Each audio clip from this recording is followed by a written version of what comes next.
So ayun, okay, KGX, shoutout dun sa unang nakikita nyo sa likod. Ayan, okay. So yan na.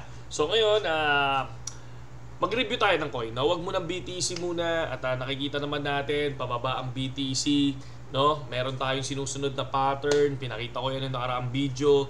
So ang tingin ko, medyo bababa ang BTC ngayon. Kaya check muna tayo kasi may mga nagtatanong ngayon. No? Ano daw yung mga token na bibilin nila.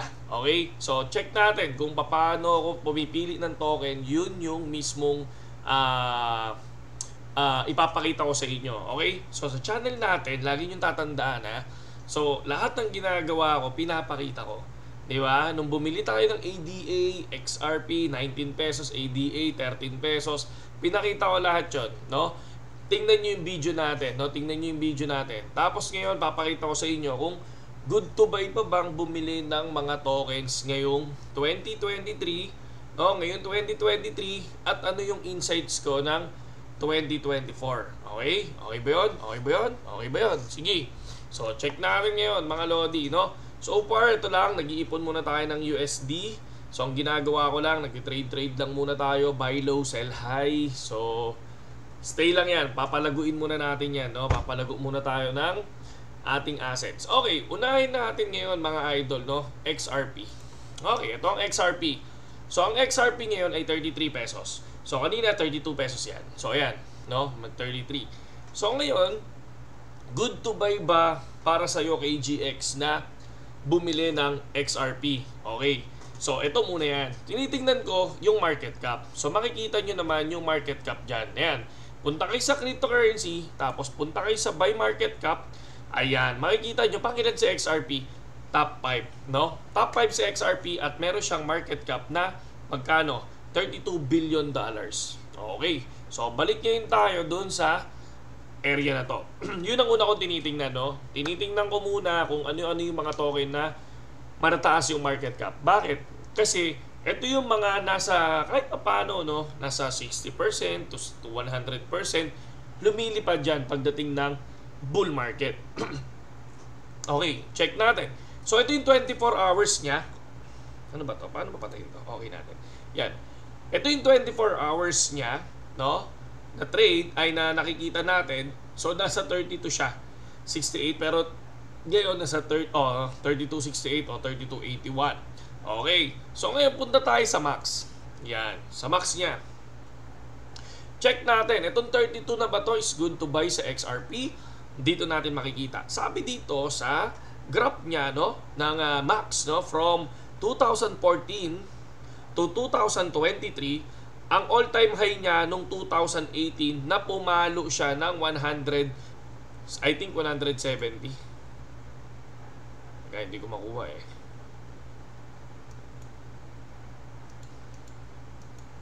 155. Sabihin natin 170. Hindi ko maklik eh. Hindi ko siya maklik. Hindi ko maklik yung pinakataas, no? So, ayan. Pero 170. No? Ang presyo niya ngayon ay magkano? 33 or 32. And then, last bull run, no? 2021, pumalo lang siya ng 89 pesos. Okay? 89 pesos. Ngayon, possible ba KGX na pumalo ulit ng 150 pesos yan? No, dalawa lang yan. So, syempre, alam naman natin na pag lumipad ang BTC, possible na lumipad yan. No? Ako naman, hindi ko na iniisip na babalik siya ng 170. No? Kung ako, bibili ako ngayon, for me, good to buy ang XRP kasi kung titingnan nyo, nandirito siya, no? Sa dalawang bull run, no? So, sa 170 and 89 siya. So, nandito ka ngayon, no? Nasa mababa ka, nasa kalahati ka ng 89. Para sa akin, no? Para sa akin, good to buy ang SLP. And then, magti-take profit ako dyan ng 50 pesos. Ako, ang attitude ko, mga idol, no? Pinapakita ko. ADA, sabi ko, lilipad dyan. Pero, trader ka eh. Ang ginagawa ko noon, nung 13 pesos, nagbenta ako ng 21 to 22 pesos. Diba? So, profit na ako doon. Profit na ako doon. And then, Dogecoin, nung bumili ako, 3 pesos, 3.14, naging 5.88. So, profit na ako doon. So, ganoon ako mag-profit, no? Hindi ako basta-basta, hindi ako yung maximum na tao eh. nahihintayin ko yung pinaka-high niyan. Hindi eh. Hindi ako ganun, no? So, ang ginagawa ko, nagti-take profit na ako. Basta masaya na ako, take profit na ako. Ako, 33 pesos is good to buy or 32 pesos is good to buy. Nakita nyo, pabalik-balik ng 40 pesos yan. Pero ito ito yung sinasabi ko sa inyo ay hindi to financial advice, mga lodi. No? Ito lang yung ginagawa ko, mga idol. Okay? So, XRP, good to buy sa akin ng 32 pesos and then i-hold ko yan. No? I-hold ko yan. Hanggang kailan? Hanggang kailan ko siya i-hold kung magbabay ako ngayon? Mamaya ako sasagutin yan, mga lodi. And then, next coin, ADA, no? Cardano. May favorite Cardano na binili ko ng 13 pesos, 0.14 na binenta ko ng 22 pesos. 22, 21. Grabe, talo. Sayang no, kung 31, kung 35 ko sana siya binenta. Pero still, profit na tayo doon, no? Good to buy ba ang Cardano? Makikita natin. Sa max niya, kung mapapansin nyo, nung 2021, lumipad siya ng 150 pesos din. Okay? 150 pesos, kung mapapansin mo, eto ka pa lang ngayon. No? At napakaaga pa bago mag-bull run. No? Para sa akin, ang ADA din is good to buy. Hindi ko sinasabi na lahat yan lilipad. No? Tinitingnan ko lang sila sa graph. Okay. Pang ilan ba ang ADA sa market cap? So, titingnan natin yon by market cap. Kung papansin natin, si ADA pang number 8 na. No? Dati, si ADA ay pang number 9. Ngayon, pang number 8 na si ADA, which is meron siyang 19 million USDT market cap. Okay? 19 billion pala. 19 billion. Okay. Next coin. Ano yung next coin natin, mga idol? No? BGB, mga lodi. No? Sinabi ko na to noon, 6 pesos pala. No? Nalilipad ang BGB. Ang BGB, ang token ng ng BitGet. Ang token ng BitGet ay BGB na ginagamit yan. Hinohold yan ng lahat ng copy trader sa BitGet, mga idol.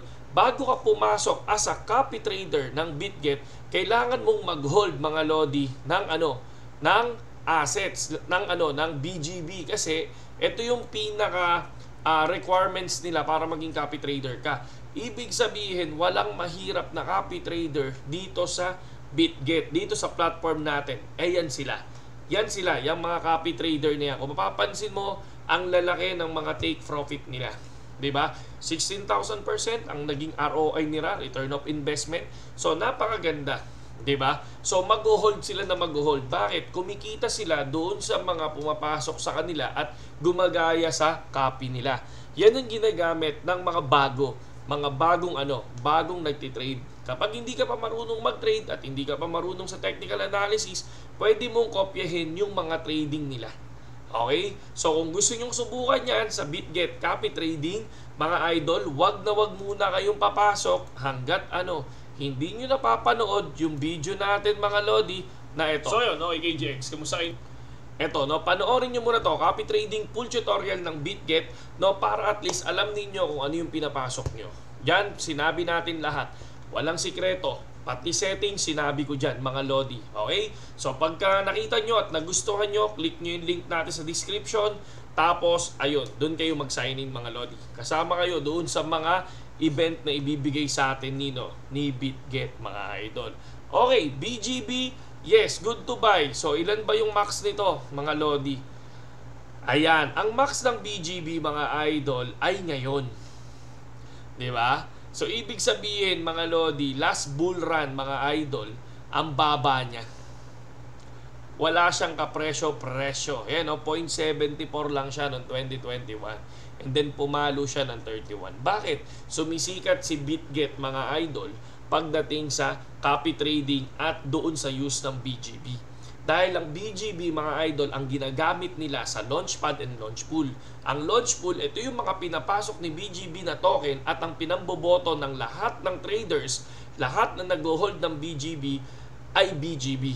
Kasi kapag pumasok yung token na yun at nanalo yung token na yun, nakapasok siya sa BitGet, magkakaroon ng airdrop at lahat ng may hinuhold na BGB, yun yung binibigay.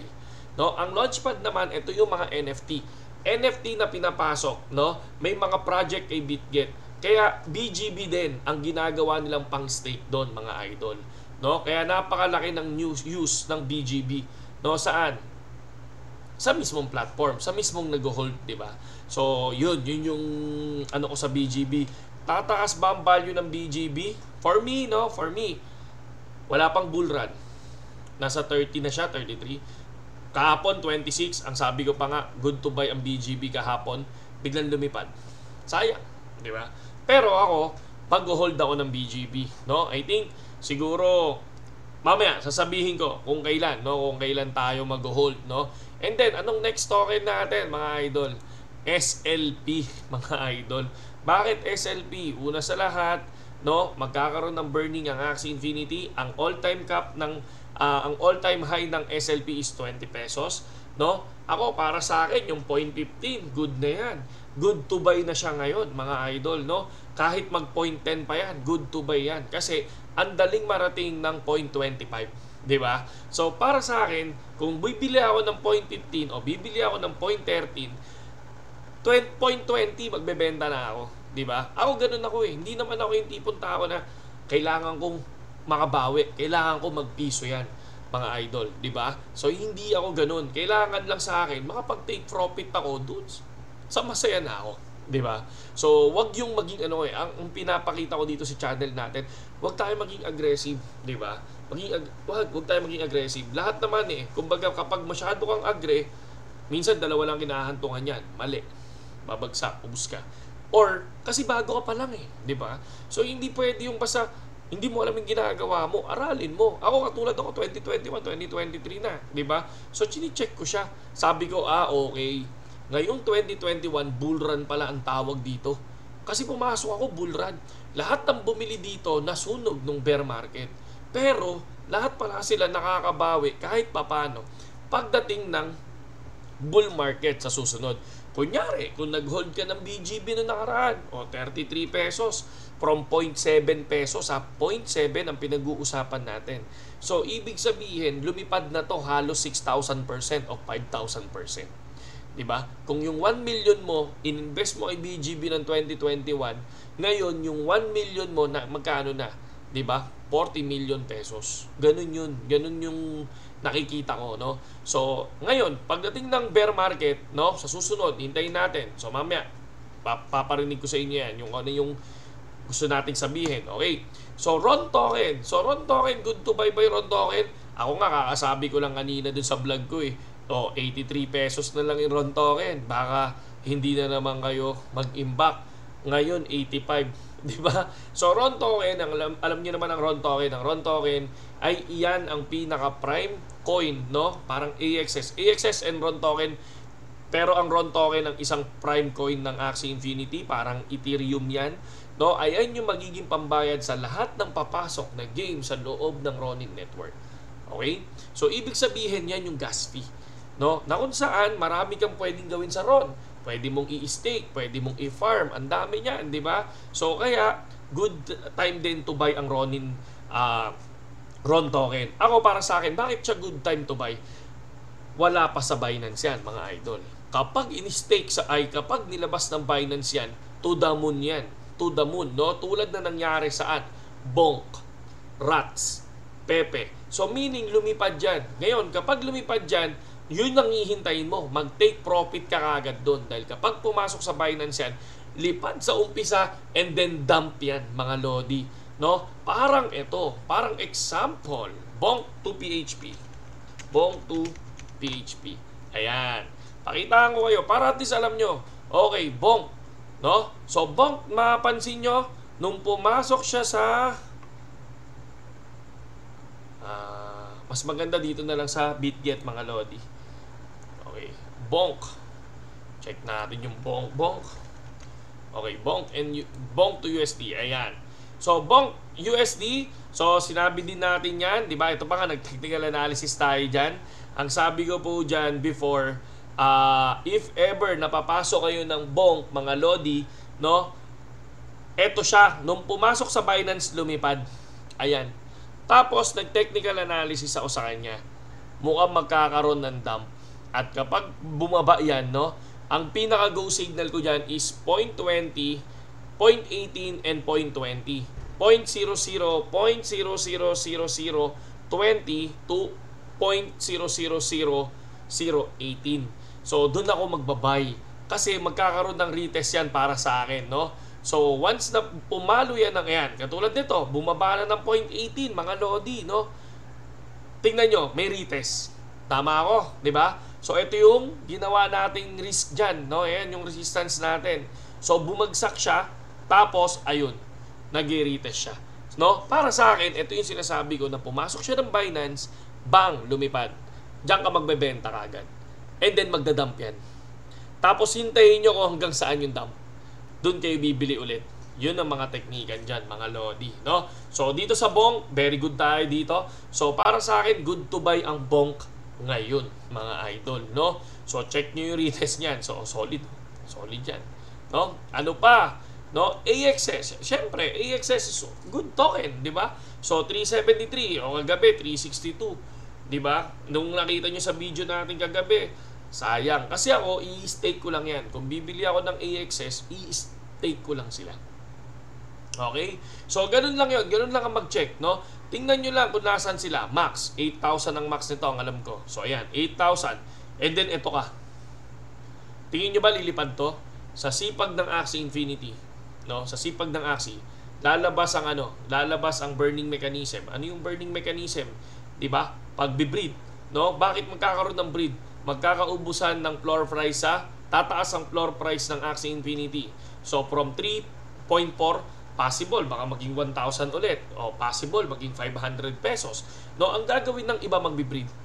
Bakit? Ang mahal Ang mahal. Bibili ako ng ganito, ang mahal. And then biglang lilipad ang AXS. Yun lang ang tingin ko Yun ang tingin ko dito, mga idol. Okay? So, hindi yun financial advice at ang sinabi natin. And then, saan? Saan tayo magbebenta? No? Saan ako magbebenta, mga idol, no? Kung bibili ako ngayon, aabangan ko ang January 2024. Kung bibili ako ngayon December, aabangan ko yung January 2024. Bakit? Magkakaroon ng spot ETF update. Ngayon, kapag naaprubahan ng spot ETF, automatic yan, lilipad dyan.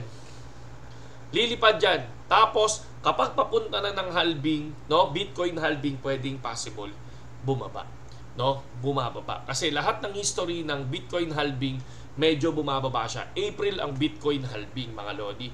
Bitcoin halving, yun yung nagiging kalahati na lang yung namimina ng mga minero, at ang main objective ng Bitcoin halving, mga idol, is depensa sa inflation. Okay? So, yun yung ibig sabihin ng Bitcoin halving, mga Lodi. No? So, yun lang naman. Kung naging informative para sa inyo itong video natin, ayun lang, nag-request lang ako na hit nyo yung like and subscribe dun sa YouTube channel natin, no? Para at least sa mga susunod na video, updated din kayo. Okay? So, every time, live tayong bumibili ng token, no? Yun lang sa ngayon, AGX. High risk, high reward.